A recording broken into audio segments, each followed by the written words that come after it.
baby. Did the wind knock the seat cover off on you? Hang on. There you go. Peekaboo.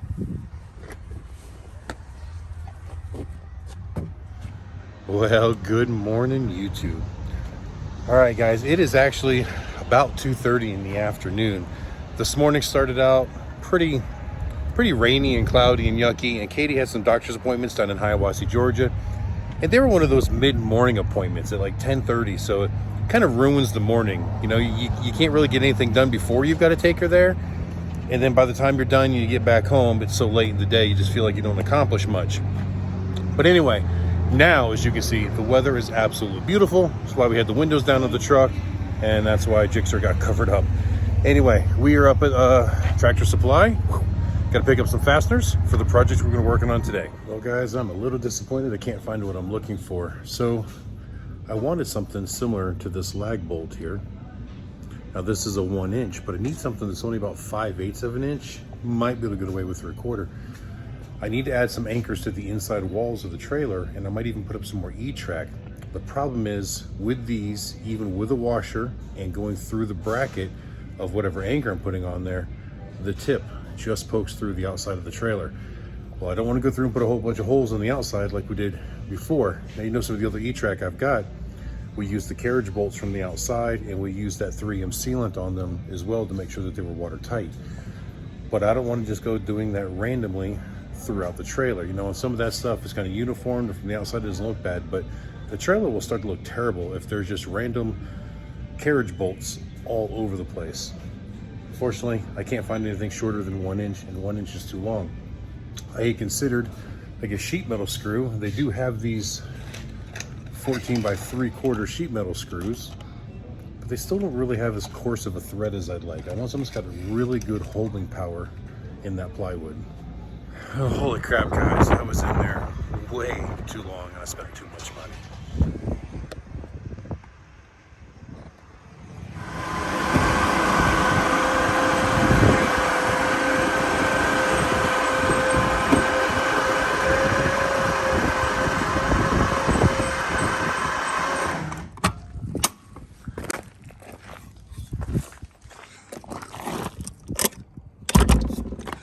All right, guys, let's try this again.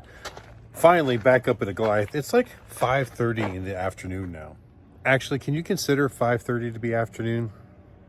I don't think so. Let's go evening. All right, guys, it's 5:30 in the evening. You know, a little while ago, I got back here from Tractor Supply and realized that I didn't have my keys with me to unlock Goliath or the trailer, because earlier today I had to run Katie to the doctor's appointments. I had to run by here and grab something out of the trailer to take to the mailroom, and I forgot that I had those keys in the Mini Cooper. So anyway, I had to run back to the house, and then Katie was in the office trying to do some paperwork and had a bunch of questions for me. So that slowed me down a little bit. Decided to brew a pot of coffee while I was there. And then on the way out of the neighborhood, I ended up running by one of my neighbors, and he was out walking his dog, and we got to talking, and before we knew it, I mean, it was probably a good 30, 45-minute conversation we had. So here I am, late in the day. Anyway, so even though I've only got about 3 hours of light left, we're going to do what we can to get it all done. So let's get started. Hey guys, in yesterday's video, I don't know that I specified the significance of me attaching that jack handle to the wall. As you see, that handle is 11.5 inches wide, and there's only about 12.5 inches, well, we'll say 13, between the wall and the walls that I built onto the lift to hold everything. So if that jack handle doesn't stay in place, the lift could potentially catch it going up or down. So I've got it in a spot where it can just stay there and not interfere with the lift.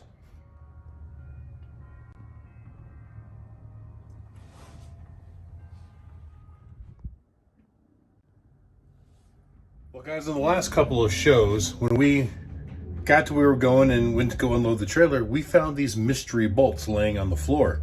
And those are those that I just showed you. They're painted white, so I assumed they went to the lift because it's the only thing in here that's painted white. But man, we searched and searched and could not find where they came from. It was just kind of a mystery, and I just happened to find them, so we're gonna get them put back in. All right, guys, so now I am standing on the lift. The loft is behind me. I've got the lift at kind of a midway point, not all the way up, not all the way down. And here's the tower for the lift, and on top there are tabs that hold it to the wall. and both the bolts are missing off of this one, and it looks like one of them is missing off of that one. So we're gonna put some Loctite on them, put them back in, and I'm gonna go ahead and check all the rest of them to make sure they're not getting ready to come out. Well guys, that ended up being a fairly simple task. Now the other one that was remaining on the front was loose. So I corrected it, obviously. The four in the back were actually pretty tight, but I still went through and redid everything, make sure they were good. One thing I did notice though, the bolts that attach that to the wall are a 5/16 bolt, but the hole that's actually in the lift arm, or the tower, whatever you want to call it, it's a good 1/2 inch hole. So I don't understand why such a small bolt is used there. And I don't know if I've ever mentioned it in a previous video, but the last stacker trailer we had, which was the Forest River Cargo Mate Eliminator series, we had an issue with that trailer with it shearing those bolts off. But in that case, they were using a 3/8 toggle bolt. And the problem with the toggle bolt is it had a hinge in it, so that once it went into the wall, the hinge would allow the end to flip and then you couldn't pull it back out. Well, even though the bolt was a 3/8, at the hinge point, it was only a 1/4 inch thick. And with the weight that we put on the lift and hard braking and acceleration, the lift would rack back and forth and it would just shear all the bolts off. I went back to warranty with that a couple of times, and the first time they just repaired it the way they had originally done it, and they broke again. And at some point I had had enough of it, so I had instructed the trailer manufacturer, the guy that was actually in charge of handling the warranty and the repairs in the manufacturer facility there in Ocilla, Georgia. I insisted that he did it my way, and I guess he just got tired of fighting with me. So he welded a stronger plate into the wall, and then we used 1/2 inch bolts to bolt it all in. And we ran that trailer another year after that, never sheared another bolt. So what I'm thinking I'm gonna do is, at some point, I will go get some 1/2 inch carriage bolts, and I will most likely drill these out bigger and put the heavy duty bolts in there. I think because that will eliminate any potential for future problems. Now on that Forest River, that was a brand spanking new 2020 trailer, and it was starting to do this almost immediately. Now this trailer is a 2004, and these obviously look like the original bolts. So the issue that trailer had obviously is not apparent in this trailer. But again, I like to overbuild stuff. If you build it to handle 10 times what you expect it to handle, you're not likely to have a failure.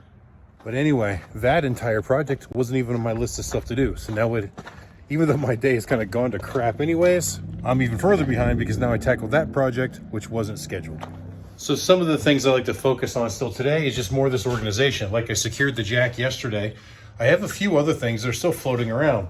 Like I have this handle here. It's got wheels on the bottom of it, and this is for moving the lifts around. And it's one of those things that I don't use hardly ever.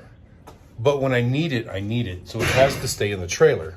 And in many cases, I just end up strapping it against the wall along with the ladders or something. But then when I unstrap the ladders to use them, which we use all the time, then it kind of falls over or something. So I want to give it its permanent home where I can get to it when I need it, and it's not in the way when I don't need it. I'm thinking about just leaving it right up there on top of that wheel well and putting a couple anchors here and tying it right straight to the wall there. I also have the sledgehammer, which I almost never use unless we're using the stakes. So my mind, it should be back here with the stakes. Just trying to find a good way to put it. Now, I turned it sideways and I shoved it in between those brackets that we bolted on yesterday, and it fits nice and snug there, but it does stick out from the wall a little ways. I don't know if you guys noticed the flags hanging up here above me. They're just kind of held in with some bungee cords right now. This is just a test. I've got this couple inch of a gap between the bottom of these inserts and the actual bottom of the rail. So I got that much room.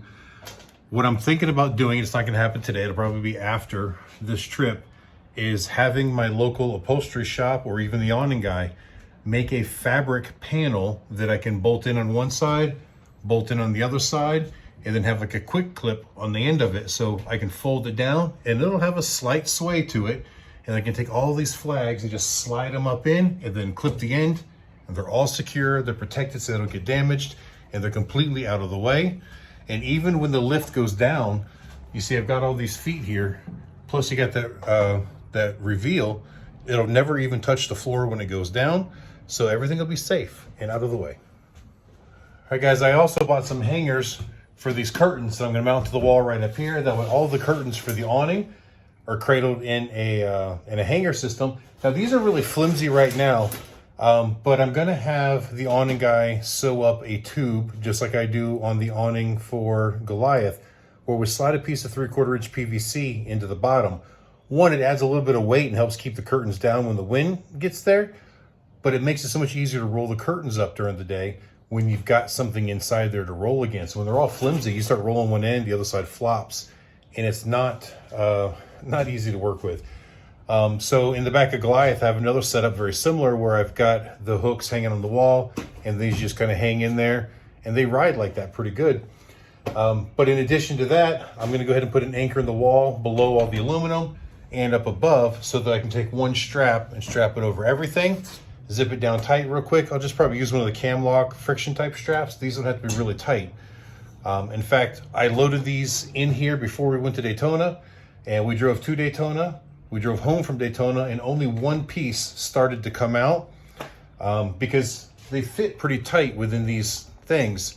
So I think just the one strap, keeping it from being able to come out on the hard bumps, is really all it needs. It doesn't have to support the weight.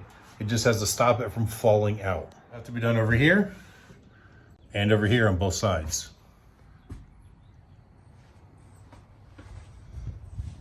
Guys, you remember the walk plank that I used for sealing the roof to walk back and forth from Goliath to the trailer?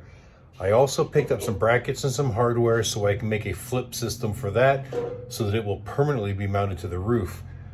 This late in the day, I doubt I'm gonna get to that today, but if not, we'll work on that one tomorrow, which may all end up being the same video. Who knows?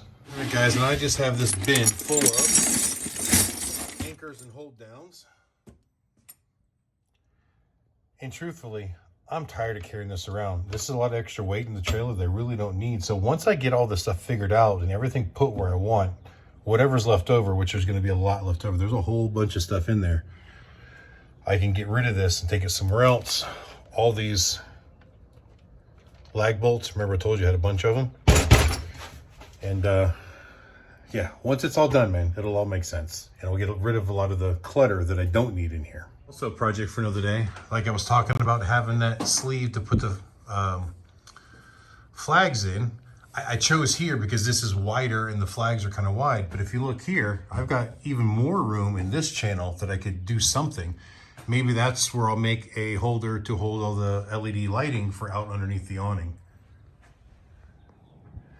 See, the head of the hammer fits right down in between those brackets pretty good. And it's actually pretty steady. I had to kick it to get it in there, but this is out and it's not going to stay going down the road, I don't think. But it wiggles a little bit here. Once it's in and tight, it's not too bad, but I don't think it's going to stay going down the road. It'll eventually wiggle its way out. So I thought about turning it sideways. It doesn't fit in as nice, but if I get it just right where this handle fits in here,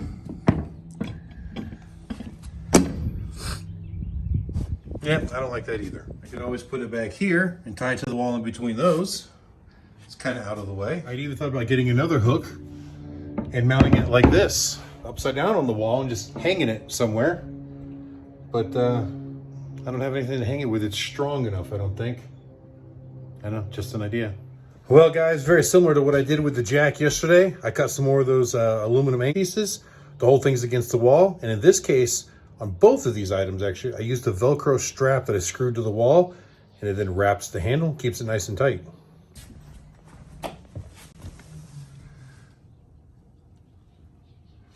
You see the strap right there, screwed in, very good and secure.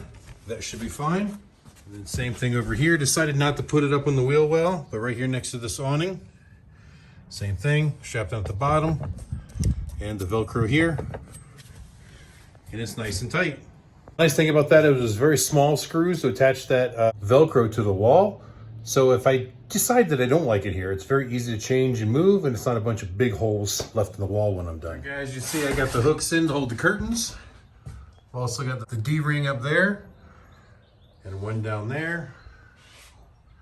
Another hook, D-ring,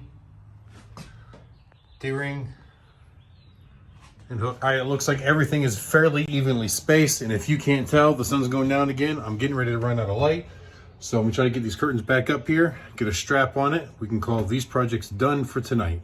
All right, guys, one last clip before we call it the night.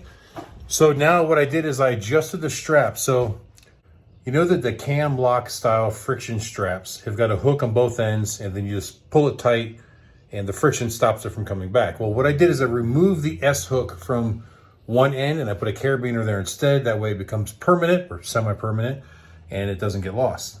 So down here, I cut the actual S hook off and I put the carabiner on it. And then I hooked it to the top, pulled it tight, left a little slack in the rope. I tied a knot in it and then cut off the excess because that was hanging way down. So now the theory is when you undo this, you just reach up, slack it a little bit. You can't slack it too much because the knot's there. Unhook it, hook it down here, and that strap just stays there while we're at rally. That way, that is a dedicated strap. It doesn't ever go anywhere. We're never looking for the strap to hold these down. And we put everything back in when rally's done. You just take the hook, go straight back to the top, pull your strap tight, bam, it's done. Fast, easy, no searching for stuff. All right, guys, so yeah, it is 8:15. The sun is pretty much gone. I know the camera makes it look lighter than it is, but it's pretty much gone. So I'm gonna lock everything up and go home so I'm not working in the dark again. And we will be back tomorrow to do more projects, but I think we got enough footage here. We're gonna go ahead and close this one out. We're gonna be done today. So once again, I thank you guys for watching. Please hit the like, share, and subscribe, all that stuff. I know, I hate saying that, I really do, but I know it's kind of important to get things to grow, so I'm gonna say it once in a while. But anyway, guys, thanks for watching. Hope you enjoyed it, and until the next time I see you, keep those engines running. All right, guys, I am back up at Goliath now. Oh, crap. I can't talk to you guys like that. If I leave all those crumbs in there, you'll know that I ate a whole bag of pork rinds on the way back from Tractor Supply. Scratch that. I'm not back at Goliath. I could have run back to the house. I forgot my keys.